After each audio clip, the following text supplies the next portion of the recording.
Hello दोस्तों, welcome to my YouTube channel pharmacy with Chandan. आज हम स्टार्ट करने जा रहे हैं ह्यूमन एनाटॉमी एंड फिजियोलॉजी का यूनिट 1 पार्ट 4 और हीमोस्टैटिक्स। हीमोस्टैटिक्स जो होता है, ये सबसे पहले हम लोग देखें हीमोस्टैटिक्स क्या होता है। Homeostatic is a defined as a state of dynamic equilibrium that are maintain the constant internal environment. ये इसमें क्या होता है कि हम लोग का जो बॉडी के अंदर जो होता है इंटरनल इन्वायरमेंट में हम लोग का ये कांस्टेंट रखता है। जैसे कि हम लोग एक ब्लड है, ठीक है, ब्लड हो गया या पीएच हो गया, हार्मोन्स हो गया, ये चीज़ जो होता है हम लोग कांस्टेंट करने में मतलब रहने में मदद करता है। ठीक है, इसके बाद हम लोग देखते हैं it is a made up of two words, homeo and statics. Homeo मतलब होता है सेम और स्टैटिक्स मतलब होता है state.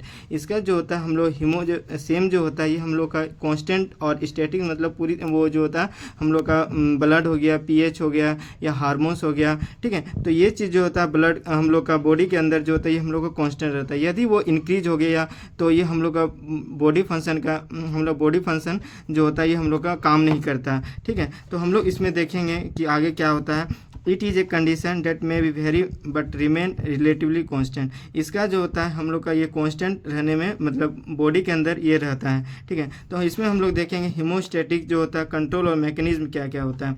All the body organs coordinate with the each other to maintain the homeostatics. ये जो होता है हम लोग को कोऑर्डिनेट करता है और ये हम लोग को मेंटेन करने में बॉडी में ये रहता है।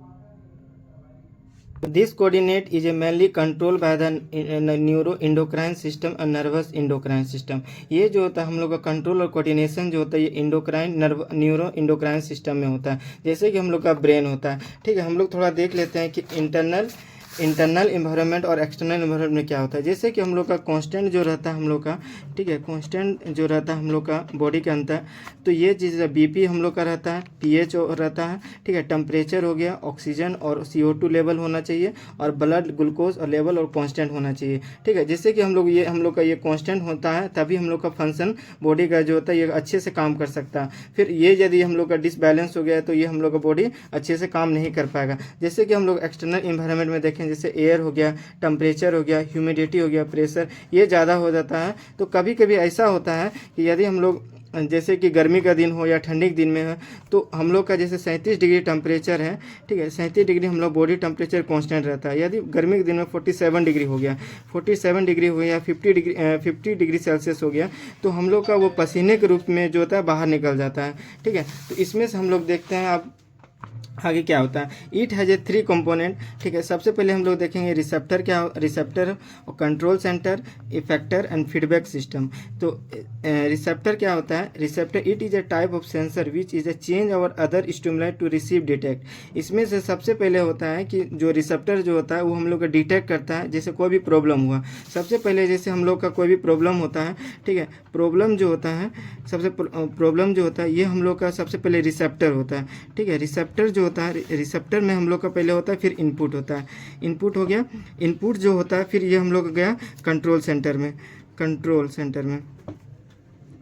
ठीक है, कंट्रोल सेंटर में गया। फिर कंट्रोल सेंटर जो होता है मेरा ये आउटपुट हो गया। आउटपुट जो होता है फिर ये हम लोग का जाता है इफेक्टर में। इफेक्टर एक ऐसा है जो वो हम लोग का जो ठीक करने में मदद करता है, जो कि कंट्रोल सेंटर जो बोल सकते हैं इसको ब्रेन होता है। ठीक है, तो ये ब्रेन हो गया।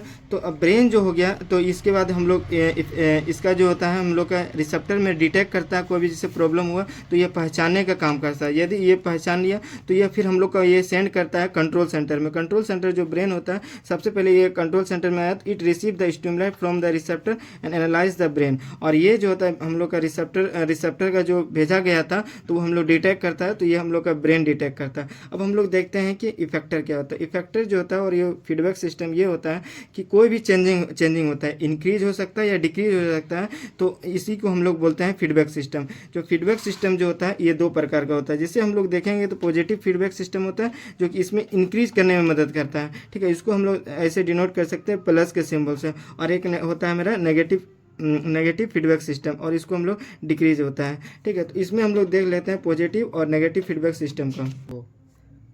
Positive feedback system, positive feedback system ये होता है कि हम लोग कोई भी ऐसा नहीं है कि हम लोग का डिक्रीज होने की, कोई ऐसा चीज़ होता है जो कि हम लोग को इंक्रीज करता है ताकि हम लोग का बॉडी फंक्शन में काम होता है। जैसे कि एग्जांपल में सबसे ज़्यादा हम लोग को आता है नॉर्मल चाइल्ड बर्थ। इसमें से सबसे हम लोग देखे थे कि रिसेप्टर होता है, रिसेप्टर के बाद हम लोग का कंट्रोल सेंटर, उसके बाद इफेक्टर होता है। तो इसमें से सबसे पहले हम लोग का जो होता है स्टिमुला होता है, स्टिमुला डिटेक्ट करता है, ठीक है। तो उसके बाद contraction of uterus and wall force baby and body head to their cervix. ये जो होता है हम लोग का कॉन्ट्रैक्शन करता है यूटेरस को, और उसके बाद हम लोग का हेड जो होता है वो सर्विक्स की ओर आता है, ठीक है, ताकि ये हम लोग का बेबी का डिलीवरी अच्छे से हो सके। उसके बाद हम लोग का जो ये जो होता है स्ट्रेचिंग ऑफ सर्विक्स। तो ये जो होता है हम लोग का सर्विक्स जो होता है, जब स्टिमुलस जो हम लोग डिटेक्ट करता है तो ये हम लोग स्ट्रेचिंग करने में हेल्प आता है, जो कि सर्विक्स में हेल्प होता है, ठीक है। उसके बाद हम लोग देखते हैं रिसेप्टर। रिसेप्टर जो होता है, ठीक है, रिसेप्टर जो होता है हम लोग डिटेक्ट किया तो उसमें से हम लोग का, जैसे हम लोग देखें कि रिसेप्टर जो होता है, रिसेप्टर के बाद हम लोग का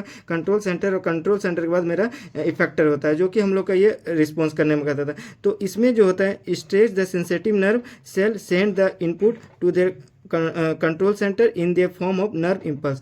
ये जो रिसेप्टर जो होता है ये हम लोग का नर्व कंट्रोल सेंटर से नर्व इम्पल्स के थ्रू वो भेजता है, ठीक है। तो किसके पास भेजता है, तो ये कंट्रोल सेंटर के पास भेजता है, जो कि हम लोग का ब्रेन होता है, ठीक है। ब्रेन जो होता है वो कलेक्ट करता है इनपुट और send the output to releasing the oxytocin. Oxytocin ये जो होता है हम लोग का इनपुट कलेक्ट करता है और आउटपुट में भेजता है, जो कि मेरा होता है ऑक्सीटोक्सिन। ऑक्सीटोक्सिन जो होता है एक हार्मोन होता है, जो कि हम लोग उसके बाद कंट्रोल सेंटर हुआ। कंट्रोल सेंटर के बाद हम लोग देखते हैं इफेक्टर। इफेक्टर क्या काम करता है, जो कि हम लोग का जो यूटेरिन मसल जो होता है कॉन्ट्रैक्ट फोर्सफुली, मतलब वो जो होता है कि हम लोग का जो बेबी डिलीवरी होने के लिए जो यूटेरिन मसल जो होता है वो हम लोग का फोर्सफुली कॉन्ट्रैक्ट होता है, ताकि बेबी का डिलीवरी अच्छे से हो सके। उसके बाद baby body stage and cervix more, ताकि ये जब हुआ तो इफेक्टर हम लोग का मैकेनिज्म करता है कि बेबी का जो मतलब बेबी जो होता है मदर का जो होता है वो सर्विक्स जो होता है वो मतलब बेबी का जो होता है ये मतलब ये जो होता है हम लोग का डिलीवरी होने में मदद करता है। उसके बाद हम लोग का increasing the stretching of cervix causes the releasing the more oxytocin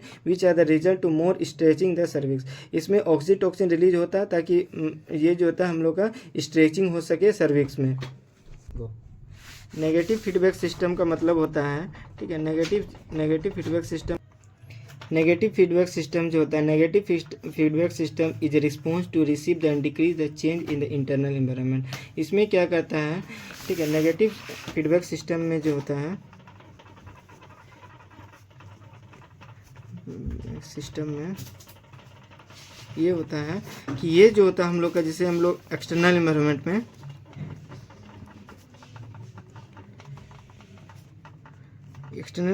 जो चीज़ इंक्रीज होता है, जैसे कि हम लोग को 47 डिग्री या हम लोग का 50 डिग्री सेल्सियस जो होता है ये हम लोग का इंक्रीज हो गया गर्मी के दिन में, या इसको हम लोग बोलते हैं समर के दिन में। तो ये चीज़ जो होता है हम लोग का ये इस समर के दिन में यदि हम लोग का ये इंक्रीज हो गया तो ये डिक्रीज जो होता है हम लोग का ये पॉजिटिव है, ठीक है। तो पॉजिटिव की ओर जो होता है तो ये हम लोग का पॉजिटिव जो हम लोग का ज़्यादा है तो इसको हम लोग डिक्रीज करने में नेगेटिव में काम आता है, ठीक है। नेगेटिव फीडबैक सिस्टम में आता है, जो कि हम लोग का 37 डिग्री सेल्सियस में मेंटेन करने में काम आता है, जो कि नेगेटिव फीडबैक सिस्टम में काम आता है, ठीक है। तो इसमें से हम लोग देखेंगे example regulation of blood pressure. इसमें रेगुलेशन देखेंगे ब्लड प्रेशर का, ठीक है। तो सबसे पहले हम लोग देखेंगे स्टिमुलाई। जिस तरह हम लोग पॉजिटिव फीडबैक सिस्टम का किए थे उसी तरह नेगेटिव फीडबैक सिस्टम में हम लोग देखेंगे कि नेगेटिव फीडबैक सिस्टम में क्या होता है, ठीक है। सबसे पहले हम लोग को देखेंगे स्टिमुलस। स्टिमुलस क्या करता है, इंक्रीज द हार्ट रेट। सबसे पहले हम लोग का जो होता है ये हार्ट रेट जो होता है मेरा इंक्रीज होता है, ठीक है,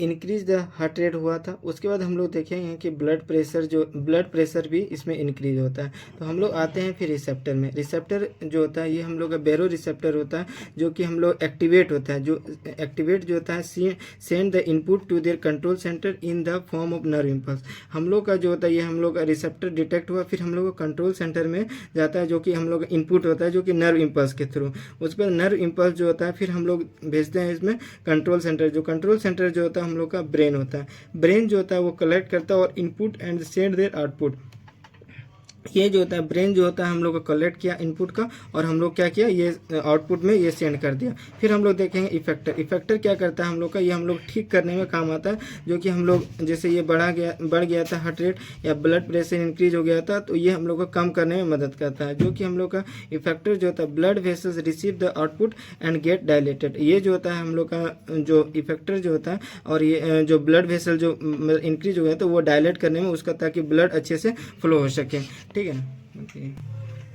और इसमें जो होता है फिर ब्लड प्रेशर जो होता है इसमें डिक्रीज हो गया, ठीक है। ब्लड प्रेशर जो डिक्रीज हो गया उसके बाद blood pressure back to the normal and body return to the homeostatics. और ये जो होता है ब्लड प्रेशर जो होता है बैक हो जाता है नॉर्मल, और ये हम लोग का हीमोस्टैटिक जो होता है फिर से ये हम लोग का बैक मतलब नॉर्मल फंक्शन, जैसे हम लोग का कांस्टेंट ब्लड फ्लो होने लगता है बॉडी के अंदर।